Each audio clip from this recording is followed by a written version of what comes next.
tata kelola internet ataupun tata kelola digital di Indonesia tuh bisa dibilang hingga saat ini tuh masih belum jelas. Negara cukup parno mungkin ya terhadap masyarakatnya yang banyak beraktivitas di internet ataupun di digital.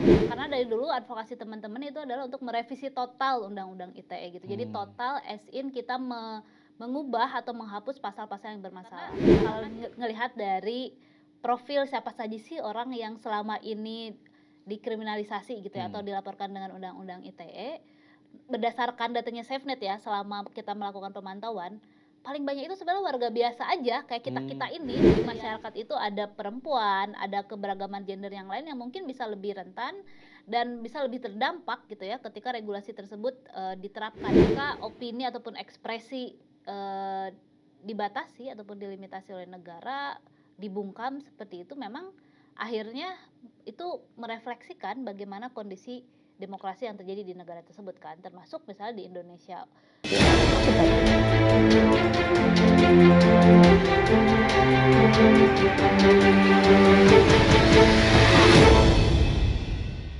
Selamat datang di Utas Kemitraan, podcast yang membahas isu tata kelola pemerintahan dari perspektif guru bangsa, ahli, peneliti, kemudian juga sampai ke pemerhati dan penikmat.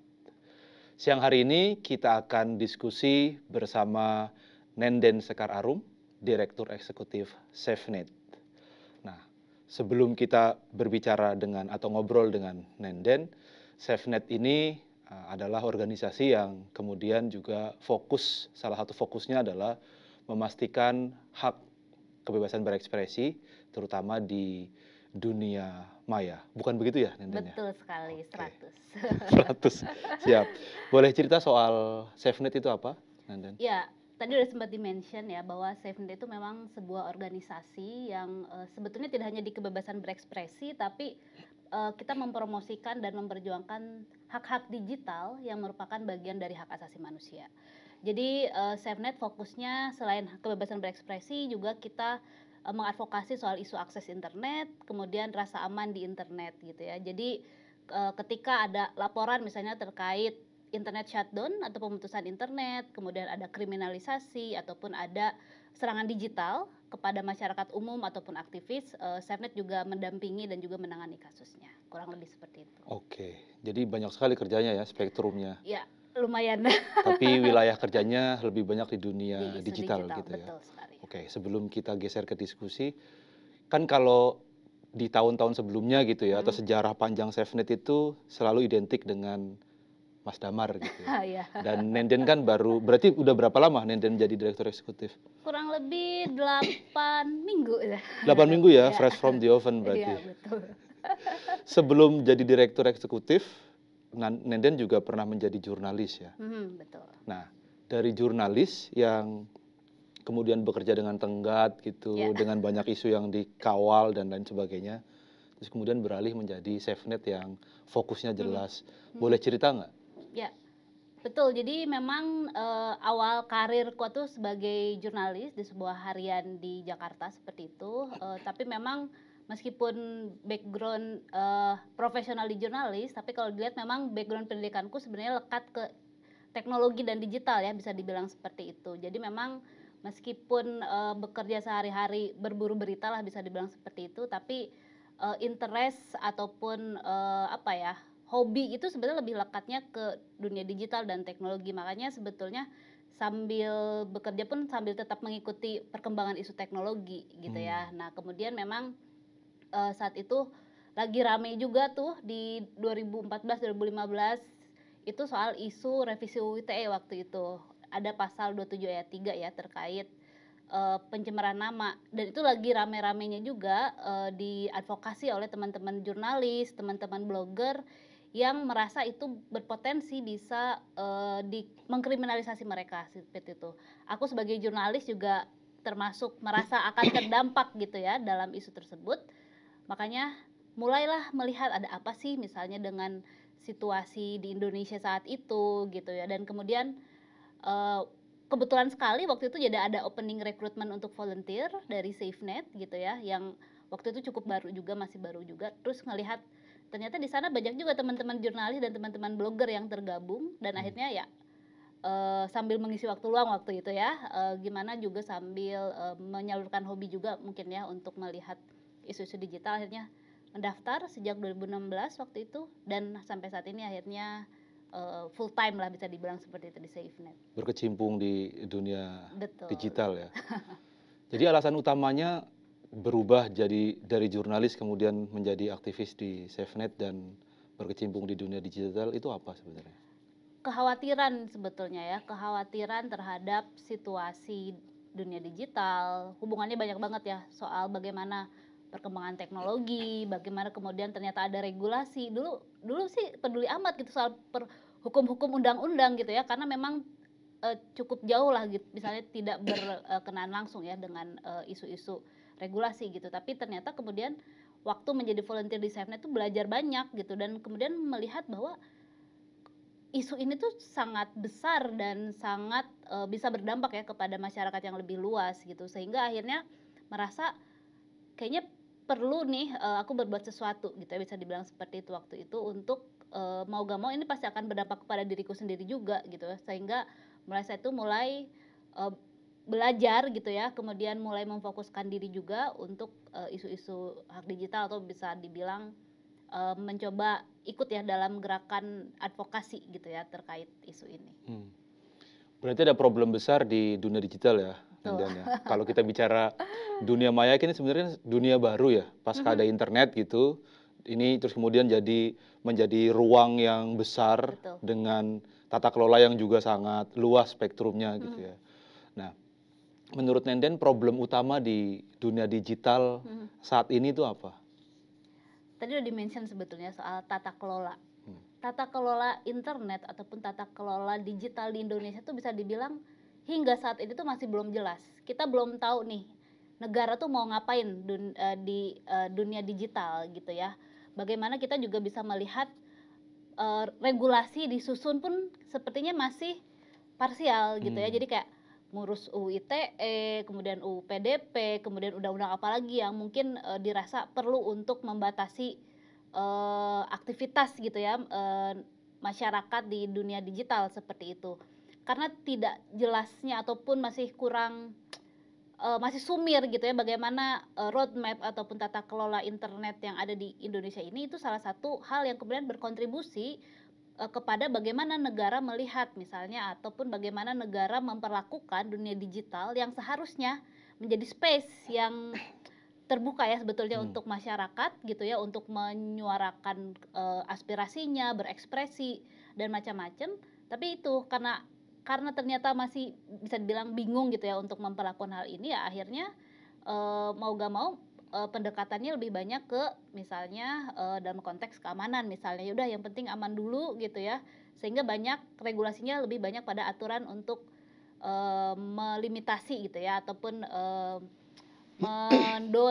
melimitasi ataupun misalnya membatasi gitu ya, masyarakat dalam beraktivitas gitu. Nah, makanya akhirnya muncul aturan-aturan yang mau gak mau membuat masyarakat, misalnya enggan untuk, menyuarakan pendapatnya atau berekspresi seperti itu karena ya tadi ada aturan yang sampai ke pidana gitu ya, Hmm. yang menurutku, atau menurut, teman-teman yang memang fokus di isu digital ataupun internet, seharusnya isu-isu tersebut tidak harus ke pidana gitu ya, tapi ternyata akhirnya ya tadi karena pendekatannya lebih ke konteks, keamanan negara dan lain-lain, ya akhirnya banyak sekali hukuman-hukuman yang kemudian ditujukan kepada, netizen lah kita Hmm. bilang seperti itu. Iya.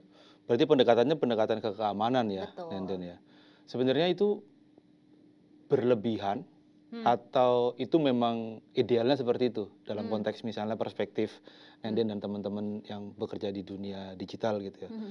Kekhawatiran pemerintah itu berlebihan atau seperti apa sih? Eee, Gimana ya, jawabnya, mungkin bisa dibilang, cukup berlebihan ya, bisa dibilang seperti itu ya. Karena kalau kita, melihat misalnya, lihat aja lah contoh kasusnya gitu ya, bagaimana undang-undang ITE yang di awalnya kan dibangun harusnya untuk melindungi masyarakat dari isu-isu terkait transaksi elektronik dan informasi yang mungkin akan merugikan mereka gitu ya. Hmm. Jadi yang harusnya itu digunakan untuk melindungi masyarakat yang misalnya kena, eee, penipuan gitu ya ataupun, cyber hacking gitu ya ataupun hal-hal lain yang ada di dunia maya gitu yang akan merugikan mereka, malah kalau kita lihat trennya si undang-undang ITE itu malah digunakan untuk mempidana atau mengkriminalisasi orang-orang yang sebetulnya memiliki hak untuk berekspresi di dunia maya gitu ya. Jadi karena karena mungkin ketakutan negara misalnya untuk ketika netizen gitu ya ataupun masyarakat kemudian mengekspresikan banyak hal di internet ataupun melakukan berbagai bentuk aktivitas lainnya gitu di internet, makanya akhirnya ada upaya untuk melimitasi hal tersebut melalui pasal-pasal yang kemudian muncul di undang-undang ataupun di regulasi yang ada saat ini gitu. Jadi aku pikir safe to say bahwa negara cukup parno mungkin ya terhadap masyarakatnya yang banyak beraktivitas di internet ataupun di digital gitu. Jadi begitulah. Ya, jadi semangatnya awalnya undang-undang ITE itu untuk melindungi ya, Betul sekali. tapi justru malah jadi mengebiri Betul. kebebasan berekspresi gitu ya.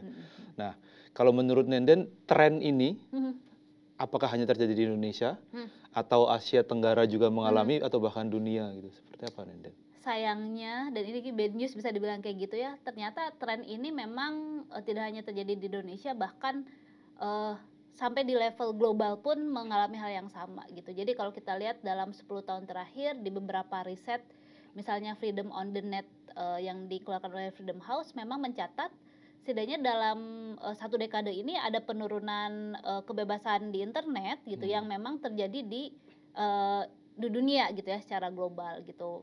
Kita lihat misalnya negara tetangga gitu ya, di Thailand misalnya mereka juga punya tuh regulasi yang mirip-mirip gitu ya, yang ada pasal-pasal yang bisa mengkriminalisasi orang-orang yang ketika misalnya berekspresi ataupun mengkritik raja gitu ya, yang bisa juga dilaporkan ke polisi dan dipidana gitu. Ada juga misalnya di Philippines, di Malaysia gitu ya, soal Multimedia Act dan lain-lain itu rata-rata ada gitu ya pasal yang memang bisa melimitasi hak kebebasan berekspresi warga seperti itu. Nah, terus juga ketika aku ngobrol sama teman-teman yang dari region di Southeast Asia, mereka juga kelakarnya adalah wah jangan-jangan kita saling ngopi ini regulasi gitu ya. Misalnya dari Indonesia dulu nih ada UU ITE, kemudian dianggap wah itu cukup efektif nih misalnya untuk mengkriminalisasi ataupun menekan gitu ya pergolakan warga gitu terhadap negara, tapi bisa di copy juga. Pun Indonesia misalnya mengcopy dari misalnya regulasi yang ada di negara lain gitu. Jadi memang tren copy paste ini juga cukup mengkhawatirkan sebetulnya karena mau gak mau jadi ada justifikasi misalnya karena studi kasusnya misalnya ngelihat di negara lain gitu. Jadi ini yang perlu kita waspadai juga ya, dan kita awasi juga sebetulnya dalam konteks perumusan regulasi untuk di dunia digital. Kan kalau kita kembali ke isu soal kriminalisasi gitu ya di dunia digital, itu biasanya bermuaranya di Undang-Undang ITE gitu. Banyak kasus yang kemudian memang menggunakan pasal-pasal di Undang-Undang ITE. Baru-baru ini kan baru direvisi kedua ya, pasca 2008 diundangkan gitu. Menurut Nenden, problem utama Undang-Undang ITE itu apa sih? Problem utamanya yang pasti teman-teman pasti udah sering dengar ya masalah pasal karet gitu ya. Pasal karet itu masih ada di revisi kedua Undang-Undang ITE. Terus pertanyaannya kenapa masih bisa muncul di revisi kedua ini adalah bagaimana kita melihat proses legislasinya sebetulnya. Bagaimana si revisi Undang-Undang ITE ini disusun, dibahas gitu ya, didiskusikan oleh Panja itu bisa dibilang selama ini kan misterius gitu ya. Bahkan sampai disahkan di tanggal 2 Januari gitu ya. Kita itu tidak menerima salinan naskah atau dokumennya secara resmi gitu ya. Gimana kita bisa ikut mengawasi gitu ya prosesnya gitu. Dan tadi bagaimana kesempatan masyarakat untuk memberikan masukan ataupun berpartisipasi dalam penyusunan regulasi ini juga sangat minim gitu ya. Walaupun misalnya bisa diklaim lah misalnya beberapa perwakilan masyarakat sipil sempat ikut RDPU waktu itu. Kita juga sempat ketemu beberapa fraksi misalnya untuk memberikan rekomendasi kita, tapi kan kita tidak bisa mengawasi sejauh mana kemudian masukan yang kita sampaikan diadaptasi dan kemudian dicurahkan lah bisa dibilang ya ke dalam draft terbaru gitu. Dan ternyata dari minimnya partisipasi publik yang bermakna itu ya akhirnya munculnya adalah regulasi yang tidak memuaskan juga dan tidak ideal seperti itu ya. Itulah yang memang terjadi, dan kalau dilihat kan memang trennya tidak hanya dalam konteks revisi UU ITE ya, tapi juga dari pembuatan regulasi lainnya juga sekarang trennya misterius gitu Iya, ya. mau main-main misterius ya pemerintah. Betul, betul. Iya, baik.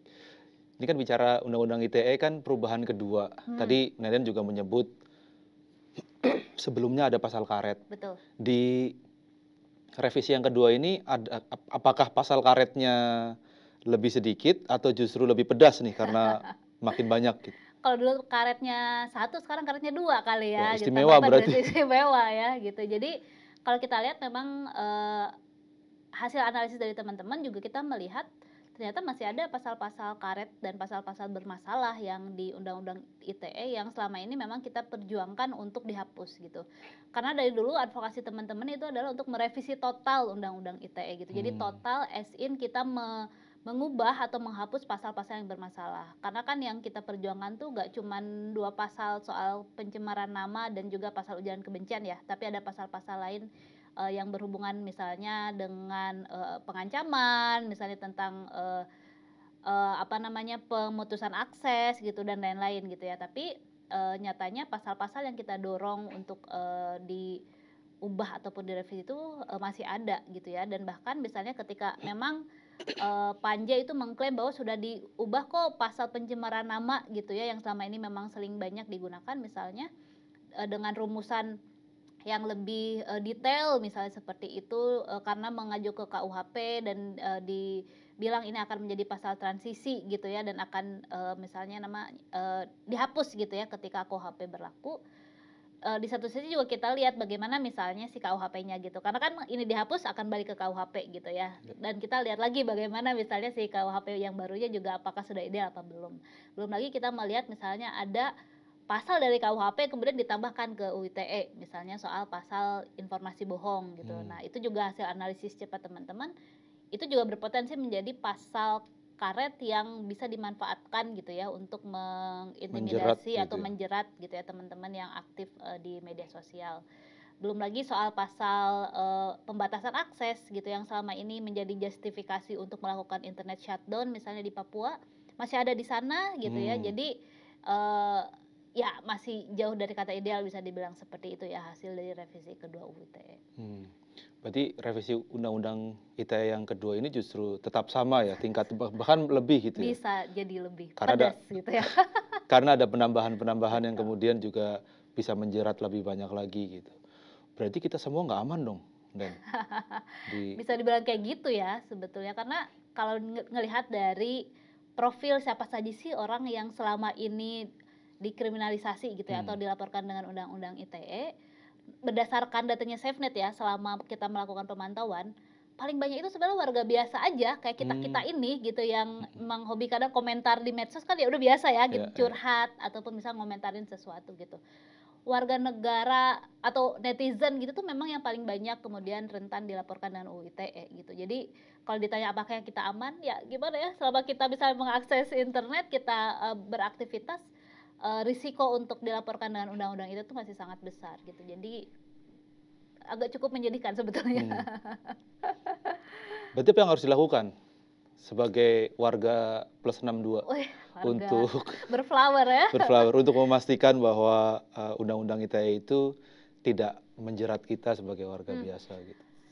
Kalau aku sih selalu mendorong teman-teman netizen gitu ya, walaupun kita tahu ada ancaman risiko dilaporkan dengan UU ITE, kita harus sadar bahwa kita tuh memang punya hak untuk bersuara, kita punya hak untuk berekspresi. Jadi jangan sampai si Undang-Undang ITE itu kemudian membuat kita jadi takut, membuat kita menjadi melakukan swasensor misalnya seperti itu. Karena kalau kemudian kita melakukan swasensor gitu ya, padahal misalnya kita bisa banget gitu ya dengan medsos yang kita punya itu menyuarakan soal kritik kita terhadap si UU ITE ini, itu salah satu hal yang sebenarnya bisa kita dorong untuk ngasih tahu nih kepada negara bahwa kita tahu nih ada masalah gitu di Undang-Undang ITE. Kita paham soal hak-hak kita di dunia digital seperti itu. Jadi sebenarnya encourage teman-teman untuk terus menyuarakan hal ini gitu ya, dan berisik tuh perlu kadang gitu ya, perlu berisik untuk ngasih tahu tadi gitu ya si negara gitu ya soal kita paham soal hak kita gitu. Dan tentu saja SafeNet sih dalam konteks advokasi juga selalu mengundang ataupun mengajak masyarakat publik untuk sama-sama memperjuangkan hal ini gitu ya. Jadi kayak dalam konteks revisi UU ITE ataupun dalam konteks hal-hal lain yang berhubungan dengan pelanggaran hak-hak digital itu, kami selalu ajak kita untuk bisa berpartisipasi bersama ya, untuk sama-sama menyuarakan keresahan, kegelisahan dan opini kita lah terkait hal yang membuat kita resah seperti itu. Jadi desakan-desakan itu harapannya negara mendengar dan kemudian mau mengubah atau seperti apa? Harapannya seperti itu ya. Pasti dengan kita menunjukkan kepedulian kita, sebenarnya kan ini salah satu bentuk cinta kita kepada negara ya gak sih gitu kan. Betul. Kita tuh memberikan masukan kepada pemerintah itu adalah bentuk kita peduli gitu ya. Kita pengen bahwa Indonesia itu menjadi negara yang aman untuk semua masyarakatnya gitu ya. Jadi harusnya ketika kita menyampaikan rekomendasi, masukan, kritik gitu, harusnya pemerintah ataupun negara itu menganggap ataupun menilai hal tersebut sebagai sesuatu hal yang positif harusnya gitu ya, dan jangan anti terhadap kritik yang pentingnya seperti itu gitu. Dan harapannya ketika pemerintah terbuka, negara terbuka terhadap hal tersebut, kemudian mau mendengar lebih banyak, mau melibatkan kita dalam setiap pengambilan keputusan, tentu saja kami selalu yakin gitu bahwa itu akan memberikan hasil yang lebih baik ketimbang dari praktik-praktik yang dilakukan selama ini. Bicara soal kriminalisasi, tadi kan Nenden juga menyebut data SafeNet gitu. Betul. Ya. Kebanyakan memang warga biasa, tapi juga lumayan banyak gitu menjerat. Kalau menurut datanya atau menurut perspektif Nenden, sebenarnya kriminalisasi yang dilakukan oleh pemerintah itu atau menjerat pakai undang-undang ITE itu bias gender atau tidak? Kalau kita lihat sebetulnya kalau dilihat dari jumlah data kasus gitu ya, bisa dibilang kayak gitu, memang cukup berimbang ya antara siapa yang kemudian dilaporkan dengan UU ITE gitu ya. Tapi yang perlu kita lihat adalah bagaimana dampak yang dirasakan oleh si terlapor gitu ya. Kalau kita lihat misalnya dalam konteks undang-undang ITE ataupun regulasi lain gitu ya, ketika perempuan kemudian berhadapan dengan hukum, ketika kemudian perempuan menjadi terlapor gitu ya dalam kasus apapun, biasanya dampaknya cenderung lebih berat gitu ya, karena misalnya bagaimana, apalagi misalnya perempuan tersebut memiliki anak gitu ya, bagaimana perempuan tersebut misalnya memiliki keluarga yang selama ini apalagi buat ibu tunggal misalnya, atau misalnya ada kasus tuh waktu itu di Aceh misalnya, ada ibu yang sedang menyusui gitu ya, kemudian dia dilaporkan dengan undang-undang ITE, hanya berkomentar kalau nggak salah, dia tuh sampai harus membawa anaknya ke penjara gitu ya, untuk menyusui dan memberikan hak untuk anaknya gitu. Jadi aku rasa ini memang mungkin kalau dilihat apakah bias gender atau enggak, ya kita selalu lihatnya bagaimana dampaknya kepada perempuan, sebetulnya memang relatif lebih berat gitu ya, seperti itu. Berarti juga penting untuk memastikan bagaimana undang-undang ITE atau undang-undang lain yang kemudian mengatur kita berdunia digital ini tidak bias gender atau sebenarnya apa yang harus dilakukan sih Nenden dengan itu semua? Betul, sepakat banget bagaimana idealnya seluruh regulasi itu tidak bias gender, at least misalnya pendekatannya at least peka gender lah, at least mereka paham gitu bahwa di lapangan itu ataupun di masyarakat itu ada perempuan, ada keberagaman gender yang lain yang mungkin bisa lebih rentan dan bisa lebih terdampak gitu ya ketika regulasi tersebut diterapkan atau diimplementasikan gitu. Aku jadi ingat bahwa di UU ITE sebelumnya itu ada pasal 27 ayat 1 gitu ya, soal perbuatan asusila gitu, yang ini tuh paling banyak sebetulnya menyasar perempuan-perempuan yang kemudian sebelumnya adalah korban kekerasan seksual gitu misalnya, yang kemudian akhirnya dilaporkan balik gitu ya, ataupun memang menarget si perempuan tersebut untuk dikriminalisasi seperti itu. Jadi sangat penting bagaimana dalam konteks penyusunan regulasi, dalam konteks implementasi regulasi, memastikan ada perspektif gender di situ juga sangat penting gitu. Bagaimana aku tahu lah siapapun yang di lapangan yang mengimplementasikan ini kan manusia juga gitu ya gitu. Kita tahu lah bagaimana misalnya empati itu sangat penting ketika memang menemukan kasus-kasus gitu ya, ataupun berhadapan dengan apa namanya ya, perempuan gitu ataupun teman-teman dengan minoritas gender ataupun keberagaman gender yang lain itu juga memiliki, nggak bisa kita bilang privilege sebetulnya, tapi bagaimana mendapatkan misalnya haknya, at least hak dasarnya terpenuhi dulu. Kemudian melihat background ataupun melihat beban-beban yang selama ini mereka alami gitu ya, ataupun mereka tanggung yang mungkin akhirnya bisa menjadi dampak yang lebih berat juga ya ketika berhadapan dengan hukum. Jadi memang perlu sekali lagi ya mendorong gitu ya pemerintah. Yang kalau kita lihat memang selama ini kayaknya konteks perspektif gender itu masih kelewatan gitu. Bukan kelewatan, berlebih tapi terlewat itu dia maksudku. Untuk bisa mungkin yuk mulai dari sekarang at least gitu ya, untuk mulai dicek lagi dan memastikan bahwa kita tidak no one left behind gitu ya dalam konteks penyusunan dan analisisnya lah kayak gitu. Iya. Oke.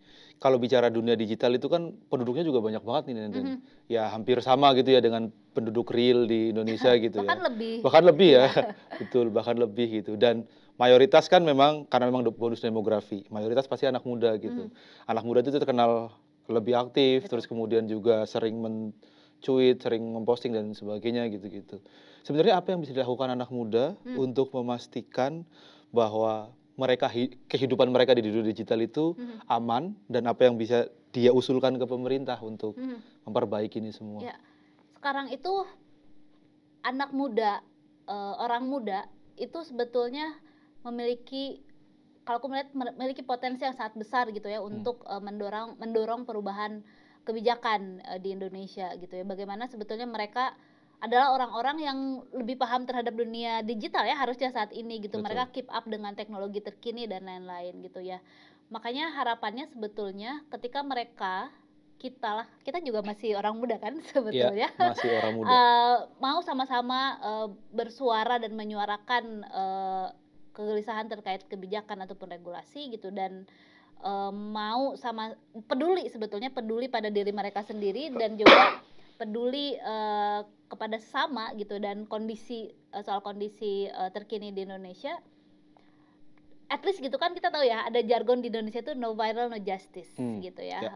Bagaimana sebetulnya walaupun itu tidak ideal gitu ya, tapi kita melihat bagaimana misalnya ada power itu apa ya, kekuatan gitu yang bisa diciptakan ketika kita memang jalan bareng, berisik bareng di media sosial, di platform manapun gitu ya, yang mayoritas digerakkan oleh anak muda gitu ya, untuk bisa-bisa digunakan atau menggunakan platform tersebut untuk mendorong kebijakan ini, untuk sama-sama menyentil gitu ya negara gitu ya, untuk bisa menghormati, memenuhi hak kita semua gitu sebagai masyarakat Indonesia. Jadi kalau aku sih melihat perannya sangat penting banget, orang muda bisa ikut berpartisipasi dalam upaya perubahan kebijakan yang lebih baik.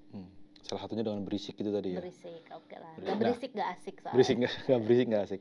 Salah satu konkretnya mungkin, Nenden, adakah gerakan bersama atau koalisi yang bisa diikuti kita semua gitu yang punya concern terhadap isu dunia digital ini, dari Nenden, SafeNet dan teman-teman yang bisa kita ikuti dan kemudian bisa aktif mengkampanyekan ini semua? Ya, sebenarnya hashtag revisi total UU ITE itu masih terus akan digunakan gitu ya, karena upaya mengadvokasi undang-undang ITE sampai mendekati ideal itu akan terus dilakukan gitu ya. Jadi meskipun udah direvisi, udah disahkan, tapi karena kita melihat masih banyak masalah di situ, advokasi akan terus berjalan gitu. Jadi ketika teman-teman memang memiliki concern gitu ya terhadap hal yang sama, suarakanlah concern tersebut, at least pakai hashtag juga boleh gitu, atau teman-teman juga bisa mendukung kasus by kasus juga bisa gitu ya, karena kan aku melihat gitu ya, atau SafeNet melihat sepanjang 2023 itu ada penambahan jumlah kasus kriminalisasi gitu ya, dan di awal tahun juga sudah ada gitu, dengan at least mendukung mereka gitu ya, menyampaikan atau menginformasikan kembali soal kasusnya gitu ya, memberikan support kepada korban gitu, dan banyak hal lain yang bisa dilakukan. Jadi dan mungkin kampanye-kampanye juga akan terus berjalan ya, selain revisi total UTE, mungkin kalau kita melihat ada upaya pembungkaman ataupun pembatasan internet misalnya, nanti kita juga bisa sama-sama mendorong hal tersebut gitu. Jadi memang kita sedang mau berkonsolidasi lagi sebetulnya untuk bisa melibatkan lebih banyak orang dalam konteks advokasi hak-hak digital gitu. Jadi memang stay tune gitu ya, karena kita akan selalu menginformasikan apa sih yang bisa kita lakukan bersama nantinya. Jadi gerakan hashtag revisi total Undang-Undang ITE ini perlu terus digaungkan ya Nenden ya. Karena tadi bicara soal dampak gitu ya, Betul. warga biasa dan sebagainya. Ada kelompok rentan yang kemudian juga mungkin punya dampak yang lebih, Nenden, bisa cerita? Iya, jadi tadi kalau aku bilang bahwa siapa sih korban yang paling banyak, memang warga biasa kayak kita gitu ya. Tapi kalau di breakdown lebih dalam, ternyata memang masih banyak teman-teman dari aktivis, jurnalis gitu yang memang selama ini paling kritis itu tuh juga makin lama tuh trennya makin bertambah lah bisa dibilang kayak gitu, walaupun belum lebih banyak misalnya dari warga biasa gitu. Selain itu juga kita lihat memang ada di banyak kasus itu bagaimana misalnya teman-teman dengan keragaman gender gitu ya yang kemudian dilaporkan juga dengan UU ITE gitu karena dianggap asusila seperti itu ya, padahal mereka mengekspresikan seksualitas dan gender mereka sebetulnya. Kalau kita lihat memang itu juga ada gitu ya, dan itu gak bisa diabaikan sebetulnya karena mungkin meskipun jumlahnya lebih sedikit gitu ya di data, tapi kalau kita lihat bagaimana sih dampaknya lebih luas misalnya kepada komunitas, itu yang kemudian perlu kita pertimbangkan dan perlu kita lihat gitu ya. Bagaimana ketika regulasi atau pasal karet ini kemudian menyasar teman-teman di minoritas agama misalnya, bisa jadi itu akhirnya berdampak kepada komunitas secara keseluruhan gitu, karena melihat itu salah satu sampel gitu ya bahwa wah jangan kita jangan berekspresi lagi misalnya, atau jangan bersuara lagi gitu kan kalau nggak mau dipidanakan ataupun nggak mau dipenjara misalnya seperti itu. Nah makanya ini yang perlu dicek lagi dan kita harus sama-sama awasi gitu ya dalam konteks implementasinya ya, memang untuk memastikan bahwa tadi kalau aku bilang bahwa perlu ada regulasi yang peka gender, ini juga termasuk bagaimana tadi memastikan atau berempati juga kepada kelompok-kelompok kritis yang selama ini udah mah mereka minoritas misalnya, kadang hak-hak dasarnya tidak terpenuhi, ditambah lagi misalnya mereka mendapat pelanggaran hak digital gitu. Jadi ini juga hal-hal yang perlu kita highlight dan fokus juga untuk mengadvokasi itu bersama. Jadi dalam konteks kelompok kritis tidak hanya individu yang kena, tapi juga komunitas gitu ya. Betul. Stigma mungkin atau seperti Itu juga apa? salah satunya gitu. Kalau kita lihat kan sebetulnya bentuk tidak hanya kriminalisasi ya, ancaman pelanggaran hak digital di dunia maya gitu ya, tapi bagaimana serangan digital gitu ya. Serangan digital juga macam-macam gitu, mulai dari hacking gitu ya, sampai misalnya upaya-upaya untuk tadi persekusi online misalnya gitu ya, stigma, doxing dan lain-lain. Nah itu yang sangat mungkin juga terjadi ketika memang itu menarget teman-teman minoritas ataupun kelompok-kelompok kritis yang selama ini juga selalu menjadi target sasaran untuk ujaran kebencian ataupun misalnya dalam konteks tadi ya kriminalisasi juga gitu. Jadi sudah rentan gitu ya, mereka pun juga ternyata belum terlindungi juga ya dengan regulasi yang ada di Indonesia.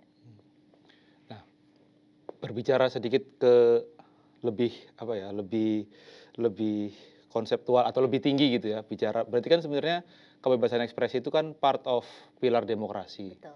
Nah, berarti ada persoalan dong dengan demokrasi di kita, Nenden. Seperti Betul. apa?